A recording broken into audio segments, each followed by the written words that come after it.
32 நாடுகளுக்கு இடையேயான ஒரு வாக்குறுதியை கற்பனை செய்து பாருங்கள். ஒரு நாட்டின் மீதான தாக்குதல் எல்லா நாடுகளின் மீதுமான தாக்குதலாக கருதப்படும். இந்த வாக்குறுதிதான் நேட்டோ என்ற வட அட்லாண்டிக் ஒப்பந்த அமைப்பின் முதுகெலும்பு. 1949இல் பனிப்போரின் தொடக்கத்தில் நிறுவப்பட்ட இந்த கூட்டணி வட அமெரிக்கா மற்றும் ஐரோப்பாவின் சுதந்திரத்தையும் பாதுகாப்பையும் காக்க பிறந்தது. இன்று இதன் தலைமையகம் பெல்ஜியத்தின் பிரசல்ஸ் நகரில் இயங்குகிறது. இதன் செல்வாக்கு போர்க்களத்தை தாண்டி வெகு தூரம் வரை பரவியுள்ளது. ட்ரெண்டிங் தமிழ், இது உங்களை இற்றிப்படுத்தலுக்கான ஒரு தளம். நேட்டோ ஏன் உருவாக்கப்பட்டது? நேட்டோ 2 வழிகளில் செயல்படுகிறது. அரசியல் ரீதியாக உறுப்பு நாடுகளுக்கிடையே பாதுகாப்பு விவகாரங்களில் கலந்தாலோசிப்பதற்கும், நம்பிக்கையை வளர்ப்பதற்கும், மோதல்கள் ஏற்படுவதற்கு முன்பே தடுப்பதற்கும் இது உதவுகிறது. இராணுவ ரீதியாக தூதரக முயற்சிகள் தோல்வியடையும் போது நெருக்கடிகளை சமாளிக்க தேவையான படைத்திறனை இது கொண்டுள்ளது. இதை ஒரு நிரந்தர கூட்டணியாக நினைத்துக் கொள்ளுங்கள். இங்கு உறுப்பு நாடுகள் ஒருவருக்கொருவர் பாதுகாப்பு அளிப்பதாக உறுதியளிக்கின்றனர். கோட்பாட்டில் மட்டுமல்ல, படைகள், கப்பல்கள், விமானங்கள் மற்றும் உளவுத்துறை தகவல்கள் மூலம் நடைமுறையிலும் இது செயல்படுகிறது. நேட்டோவின் உயிர் நாடி பிரிவு 5. நேட்டோவின் மையத்தில் அமைந்திருப்பது பிரிவு 5 எனப்படும் கூட்டு பாதுகாப்பு கொள்கைதான். அதாவது, ஒரு உறுப்பு நாட்டின் மீதான ஆயுத தாக்குதல் எல்லா உறுப்பு நாடுகளின் மீதுமான தாக்குதலாக கருதப்படும். அப்படி ஏற்பட்டால் ஒவ்வொரு நாடும் தாக்குதலுக்குள்ளான நாட்டிற்கு உதவி கடமைப்பட்டிருக்கும். இந்த சரத்து இதுவரை ஒருமுறை மட்டுமே செயல்படுத்தப்பட்டுள்ளது. 2001ஆம் ஆண்டு செப்டம்பர் 11இல் அமெரிக்கா மீது நடத்தப்பட்ட தாக்குதலுக்கு பின்னர்தான் அது பயன்படுத்தப்பட்டது. அந்த ஒரு நிகழ்வே அச்சுறுத்தல் எதுவாக இருந்தாலும் நேட்டோ நாடுகள் ஒன்றாக துணை நிற்கும் என்பதை உலகுக்கு பறைசாற்றியது. உறுப்பு நாடுகள் யார் யார்?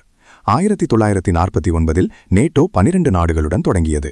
America, Canada, Belgium, Denmark, France, Iceland, Italy, Luxembourg, Netherlands, Norway, Portugal, ஐக்கிய ராஜ்யம் ஆகியவையே அந்த நிறுவனம் உறுப்பினர்கள். பல தசாப்தங்களில் இந்த கூட்டணி விரிவடைந்தது. 1952இல் கிரீஸ், துருக்கி இணைந்தன. 1955இல் ஜெர்மனியும் 1982இல் ஸ்பெயினும் உறுப்பினராயின. பனிப்போருக்கு பிறகு மத்திய மற்றும் கிழக்கு ஐரோப்பிய நாடுகள் பல சேர்ந்து கொண்டன. 1999இல் போலந்து, ஹங்கேரி, செக் குடியரசு இணைந்தன. சிபத்தில் 2023இல் பின்லாந்தும் 2024இல் ஸ்வீடனும் உறுப்பினராயின. இன்று நேட்டோவில் மொத்தம் 32 நாடுகள் உள்ளன. முடிவுகள் எடுக்கப்படும் முறை. நேட்டோவில் எல்லா முடிவுகளும் ஒருமித்த கருத்தின் அடிப்படையில் எடுக்கப்படுகின்றன. அதாவது, ஏதாவது ஒரு நடவடிக்கை எடுப்பதற்கு முன் 32 உறுப்பு நாடுகளும் அதற்கு உடன்பட வேண்டும். மிக உயர்ந்த அரசியல் முடிவெடுக்கும் அமைப்பு வட அட்லாண்டிக் பேரவையாகும்.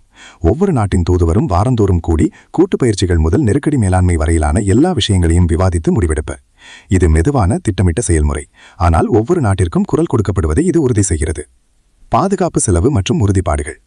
நேட்டோ உறுப்பு நாடுகள் தங்களின் மொத்த உள்நாட்டு உற்பத்தியில் ஜிடிபியில் குறைந்தது 2% பாதுகாப்பிற்காக செலவிட வேண்டும் என்பது ஒரு வழிகாட்டு இலக்கு. இது கட்டாயமல்ல, ஆனால் ஒவ்வொரு நாடும் கூட்டணியில் எவ்வளவு அர்ப்பணிப்புடன் உள்ளது என்பதை காட்டும் ஒரு குறியீடாகும். கடந்த சில ஆண்டுகளில் பல உறுப்பு நாடுகள் இந்த இலக்கை எட்டும் வகையில் தங்கள் பாதுகாப்பு நிதியை உயர்த்தியுள்ளன. இதன் அடிப்படை எளிமையானது. அனைவரும் தங்களால் இயன்ற அளவு பங்களிக்கும் போதுதான் கூட்டு பாதுகாப்பு சிறப்பாக செயல்படும். நேட்டோவின் எதிர்காலம்.